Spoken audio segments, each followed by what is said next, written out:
Hey bitches, I decided to just pop online for a bit and do a little retrospective of the year, and I kind of want to look at, oh look, I've got so many crystals just randomly laying about. Might as well just make a cute little arrangement out of them if I can. Or I could just, get them out of the way. That's way better because I'm not in the arranging mood at the moment at all. I decided to pop online for a bit and to do a little video about my 2022 deck acquisitions, mass market edition. So if you're watching, if you're a friend of mine, or if you know that I have bought your deck and you're indie, you're not going to be in this video because I want that to be its own little moment. I can already see that I've forgotten one. Maybe I've forgotten a couple more actually, because obviously sometimes I do go to shops and I buy decks at shops, but usually my mass market purchases go through Amazon. And I was kind of scrolling through all my 2022 orders, which didn't even contain that many orders, and I was like, ooh, this actually is fun. And which ones of those did I like? I also found quite a lot that I have since already passed on. So yeah, it's interesting. But I can tell that I can see that I've already forgotten two, so I'm gonna grab those really quickly. I might even start with one of them. You can already take a look, take a little gander. It's this. And then the other one I forgot is actually one that my dad gifted to me, which should be somewhere in the assorted Oracle deck boxes. Yes, found it. All right. So I'm here, I'm complete. Fun fact, there's only one tarot deck in this whole freaking stack, and that's this one, the Muse Tarot. This has been out for the longest time. I hated this. I used to hate it. And you guys all know that I work at a metaphysical store every now and then. I help her out, stuff like that. And she got this in, and I was sort of, when it's a little bit more quiet, I kind of get to explore the decks, and I kind of get to look around and shop around a little bit for myself. And I was looking at it, and I was looking at how great the composition of this deck is, artistically, and I was just, for some reason, all of a sudden, completely blown away. Now, I haven't been using this that much lately because this, to me, very much is a deck that I'm usually in the mood for during summertime. What I don't like is that all the men are either erased or animals. However, like I said, a creator, I say this many times, I cannot like something, yet I can still acknowledge that something is a great deck, and I can still respect the fact that a creator can do whatever the hell a creator wants to do. So if you want to design a deck full of guys, if you want to design a deck full of black people, if you want to design a deck full of girls, if you want to design a deck full of people with Down syndrome or people with disabilities, or if you want to design a deck geared towards queer people or gay people or lesbian people, or you want to design a deck that, covers the full spectrum of all people around the world, that's up to you. And then it's up to your, your client that buys stuff to form their opinions. And although I don't like the femme aspect of this deck all too much, I'm gonna be honest about that. For some reason, it strikes a chord, and I just love working with this. Now, there's a lot of people complaining about the horizontal cards in this, because instead of kings, we get the muses, I think. I actually feel like that's one of the most original things I've seen in tarot. I think that's really cool because it kind of denotes a sort of special, look, here's one. Muse of inspiration, so that would normally be the king of wands. It denotes that this is something special that needs to be looked at in a reading. I like that idea a lot, and I love this deck. The photo manipulation is really well done.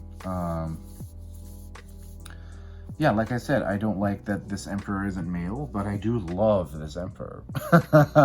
So I think that this is a really good deck. Here, Muse of Materials, look at that. It's really good illustrations, really good, you know, probably, honestly, I really like what she did there. I have the Lightseers. Martin gifted me a copy. I've seen it so much that I'm loathing that at the moment. But when you look at her, like, quadrilogy of decks, quadrology, how do you even say that? You get the Lightseers, then you get this, then you get the Sacred Creators Oracle, then you get that Curious Creatures one, and it's actually really cool. It's a really neat little set to have. I have the Lightseers, I have the Muse, and I have the Sacred Creators. I don't feel anything for her Curious Creatures tarot. But this is funny because this is the only tarot on here. Yeah, and if we're gonna be like honest, I should probably also include, I'm just gonna grab it. Hold up. So I just said I didn't want to talk about the deck, but I'm gonna talk about the deck. It's the Radleigh Valentine's Guardian Angel Messages. I got this in 2022. It's another Hay House deck, by the way. So these aren't necessarily releases, although lots of them are. But these are decks that I got in 2022 that I liked. So that will be the second and last mass market Oracle deck I got in 2022 that I liked. Doesn't mean I didn't get more, but most of the other ones that I did get mass market, I passed along because I didn't like them. I've talked about this deck incessantly. I love it. I really feel like this is an amazing deck that anyone can see themselves in.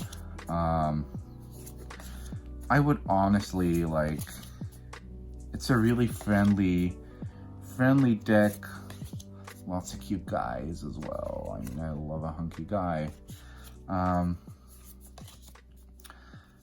I've talked about this deck incessantly, but you know, if we're gonna do a mass market 2022 shit that I loved video, this has to be in it. Even if angels aren't necessarily your thing, this deck isn't too heavy on the archangel bullshit. This is more like generic spirit guides, guardian angel type stuff. So the rest of the decks are all Oracle. First one is this, and I got this early 2022. I think this was a 2021 deck. The Sacred Sea Oracle by Justine Serebrin. Let's see what the copyright says. It's probably released in 2021, yeah.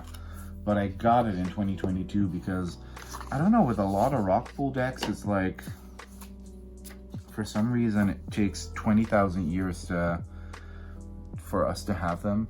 But yeah, so it was published in 2021, didn't get it until 2022. I honestly feel like this is one of the, and this is another one where I'm like, it feels more like a summer deck. I honestly feel like this is one of the strongest Oracle deck releases Rockpool has ever done. It is a particular art style though that you have to kind of be in the mood for, but I really like it. I like it a lot when Justine paints locations, objects, deities, spirits. I think she has a really distinctive art style. And although the deck is very new agey, I feel like the messages that I've gotten from this are very, very good and very cool. And I find this deck to be really dope. honestly, like, Rockpool is one of my favorite publishers in the deck publishing world. They're not afraid to take risks. Although they have to kind of watch out that they're not like sort of, I don't know, they have to, yeah, I don't know, I have to kind of watch out to not like become too reliant on finding the influencers whose decks they want to release. I feel like they should not like completely lose that kooky zany side. But so far they haven't, but that's always a risk, you know, with together with that, I also got this, the Oracle of the Mermaids. It's the Lucy Cavendish deck. However, this is the reprint. The reprint is on my favorite mass market Oracle deck and tarot deck type cardstock, and some changes were made because there were some severe mistakes. Look at that though. There were some severe mistakes in the ethnicity department of one of the deities that was portrayed a certain way in this deck, where it was a bit, you know,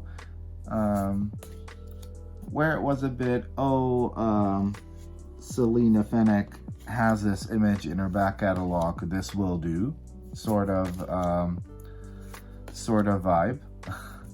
And the crowd was like, nope, because that deity has to be black because she's African and not white.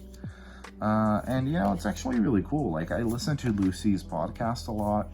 She doesn't post that often anymore, but she does acknowledge shit like that in her podcasts. Like, she's really, really aware this was it. So this gorgeous image of Yemaya used to be portrayed as like a white, like, random ass mermaid picture, and they had it redrawn. I don't know if there were any other redrawings, but I really like this deck. I also got the Mermaid Mini Oracle, which I was kind of anxious about it being a duplicate deck with just these messages recycled, but it's not. It's completely own thing. Is it a favorite of 2022? Well, yeah, maybe it is. Let me grab it. Oh my god, I'm such a mess. You get the magical messages from the mermaids, and I bought this almost solely based on this cute as hell treasure chest box. So you get some little instruction cards, which you can use. And then all the cards have the same backings. So there's nothing special. There's no illustrations here. And then you get really cute little messages that are actually completely different from the messages in the other deck. So I use the two of them together a lot.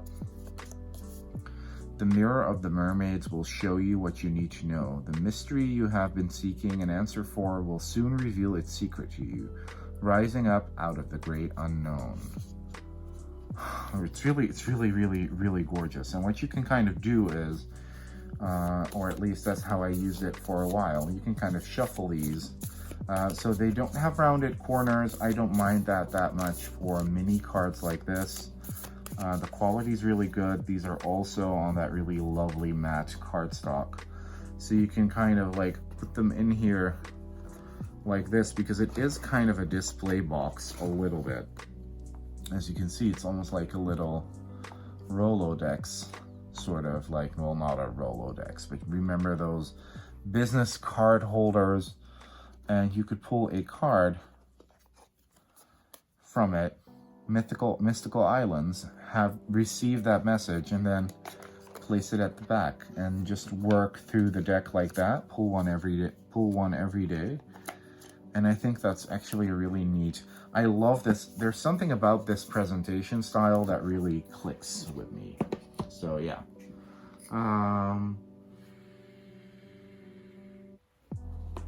These are kind of sorted by theme.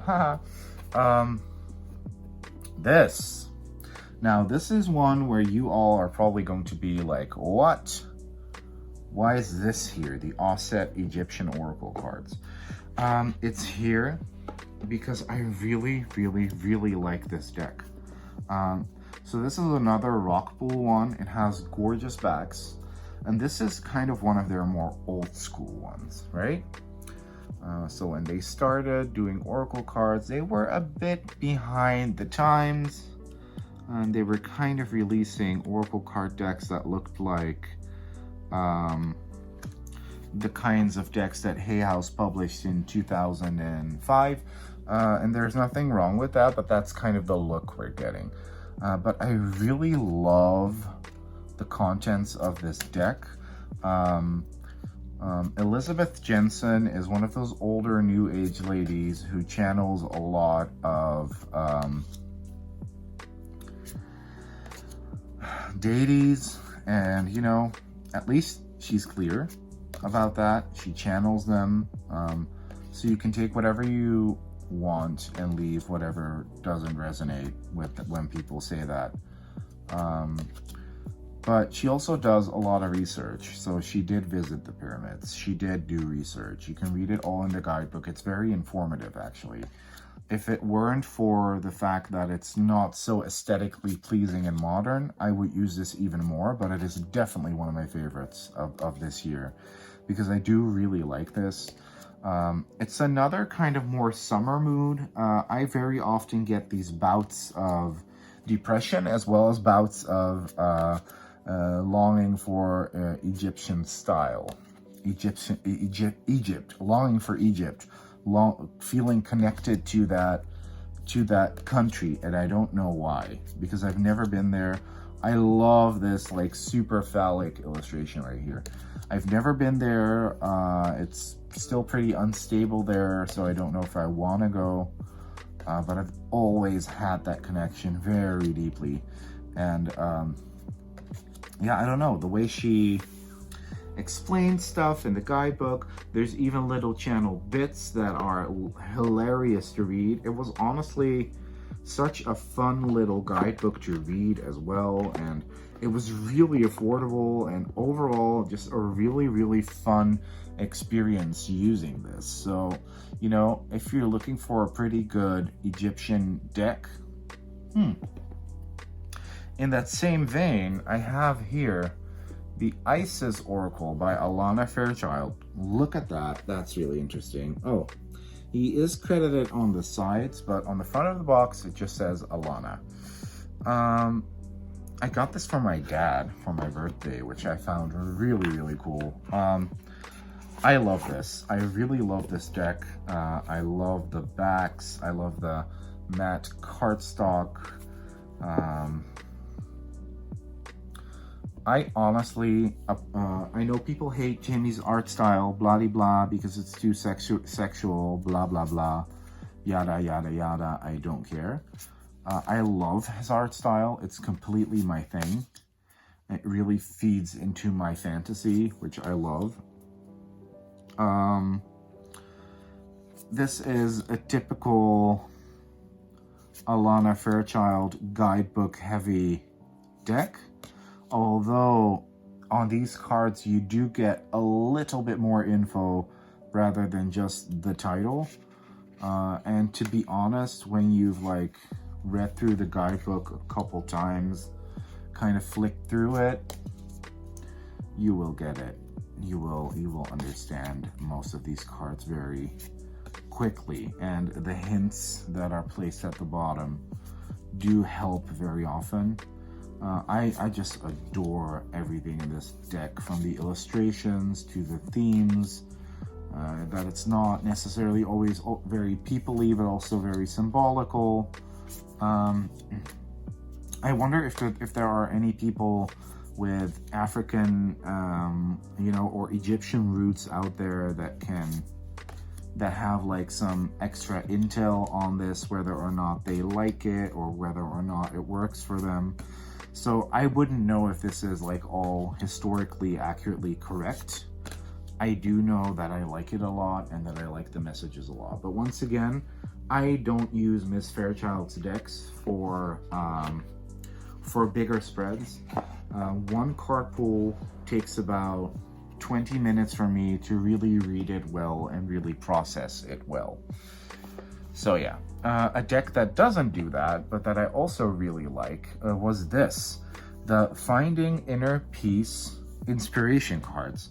Martin got this in his PR, and he did a review, and he liked it, but didn't love it, so he gifted it to me. It's a really neat little gift set. You get this really cute wooden card stand. I really like the back designs. This deck is by that girl that did the Pure Magic Oracle together with Andres and Garcia. And they really didn't skimp on the production quality here. Production quality wise, probably the best quality Rockpool deck I've ever had. It has really good cardstock and really nice finish. It has gilding. So yeah, I do like this a lot. This is more of a deck where the card is it, kind of, and you don't get that card stand for nothing. Like, it's really meant for you to prop up as an altar card. And it's a little bit basic, but I really like it. I really do. Like, it was truly created from a place of passion, whereas, you know, sometimes some decks, you can tell it was very much a commission piece, or a contract where that needed to be fulfilled, and there was still one deck left for them to do, and they just did it. Sometimes with these publishers, you feel that, but this feels very cool. I think this is her first deck to come out mass market, like all by herself, and it's stunning. It's a stunning deck. It leans very femme heavy, but once again, I don't really care about that because I feel like creators are allowed to create whatever the hell they want. And you know, it's really funny. A lot of people, you guys, I don't even tell Martin this all the time, but you guys don't even want to know how many DMs I get about my account name, my decks, why only guys, blah blah. Do you hate women? Do you hate femme decks? No, obviously not. From all the decks I just showed you, 1, 2, 3, 4, 5, 6. 6 were very femme heavy. I love femme decks. I love my girly shit, but I love creating masculine shit. Another one that I really liked, the Hummingbird Wisdom by Ellen Valadares and illustrated by Yasmin Westwood. And they've done another deck together, and I won that in a giveaway, so I'm getting like a pre-release copy, which is really cool. So first of all, yeah, it does have glare because it's really glossy, it's red feather, but these card backs are stunning. And then, I don't know about y'all, but I just really love the art. Once again, this is a deck where you can really feel, you can see the creator's passion in the art, but also in the writing. The writing is really, it's not profound, I'd say. Well, sometimes it is, but you can really tell that it comes from a place of genuine love. Like, almost like the messages were downloaded for them to share them with the rest of the world, which I think is really cool. Yeah, it's a stunning little deck. What's this weird? The finish on these cards, but I have that more with Schiffered Red Feather decks. You know, production quality wise, they're serviceable, but they're not always the best. But I feel like content wise and the stuff that they do release is really good. So yeah, this is definitely one of my favorite purchases of 2022. I had really been looking forward to these decks. I may even keep them separate, not put them back in the boxes, keep them separate to post with each and every one of them. So, and maybe even tag the creators to let them know how greatly appreciated their decks are. Up next, The Water Temple Oracle by Susie Cherub and Laila Savolainen. And yeah, this is one that I, whenever I see Susie is working on a new deck, I already know that it's going to be really good. I saw Lisa Papez's video where she mentioned that this wasn't really her favorite. She was kind of like doubting it.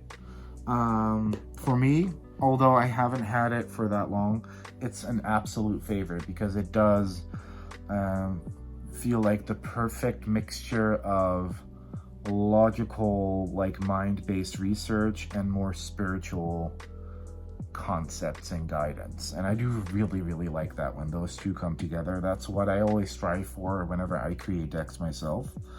I love Lila's artwork. It's really, really pretty. She's coming into her own more and more with every deck with this photo manipulation style.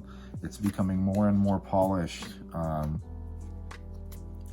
And it's really cool because this deck has suits, and all these suits are related to a water temple that literally exists that you can visit, and then from those water temples emerge deities, objects, places, spirit guides that are all tied to that water temple. So that way you can add layers.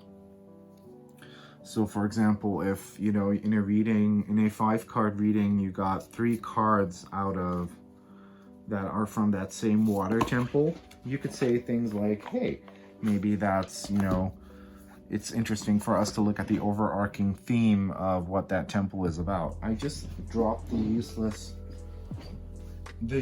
piece of paper that Blue Angel puts in all their decks, but that I always keep in because I'm always like, it's probably there for a reason. But you could like read about that overarching temple's theme and maybe see if that bears some significance to the querent. So it's very usable.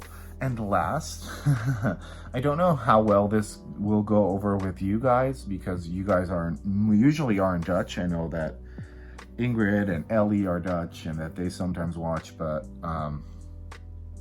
this was something that I never expected to love. Katelijne Filippo is a Dutch angel author from the Doreen Virtue School, and I'm gonna be really honest because she's probably never gonna see this, and if she is, she'll probably appreciate the honesty. I always thought she was a bit of a, I was very judgmental, but I always thought, another one of those woolly angel hags. And then the metaphysical shop where I work got some of her stuff in, and I was immediately triggered by this box. So I opened it up, started looking through the cards. I found the production quality really good.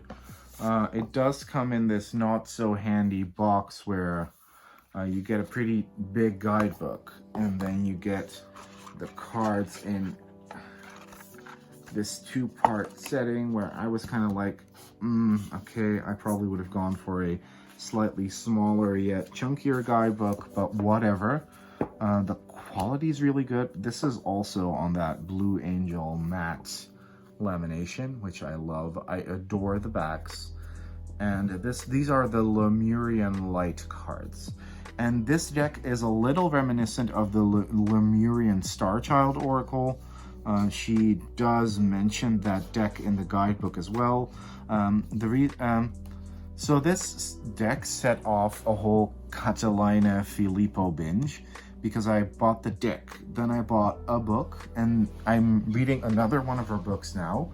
And what I like about her a lot is that her books aren't lists, but her books are more like her describing her journeys and adventures, visiting all these sacred places and what happened to her there. And then she will give you a little exercise, but it's not endless lists upon lists or meditations that you have to read fully. So I love that. She has a very grounded approach to very woolly subjects, which I like. And then she also is very good about citing her sources, using bibliographies in the backs of her books. Like, for example, right here for this Oracle deck, she did use some books of her own and other people, and she does mention that, so that's really great. And then she will always tell you where and how she got her info. So you won't be able to read all of this, but I think I left them in order of, I don't know, in unorder. I did leave them in unorder because we were getting all these ones that were hand painted by her. And then we're getting some, more Photoshoppy. So it is kind of a mix of styles. But I really like the way the deck is constructed. So you'll have your keyword, then you'll have 3 key sentences. I really like it when decks do that because you could use it as a catalyst for extra card pulls with this or with another deck. So for example, this one is called Heart Consciousness. It almost feels like, I'm going to check the back to see where the art,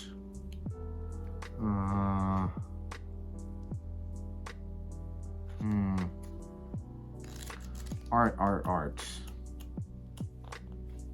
Should mention it somewhere.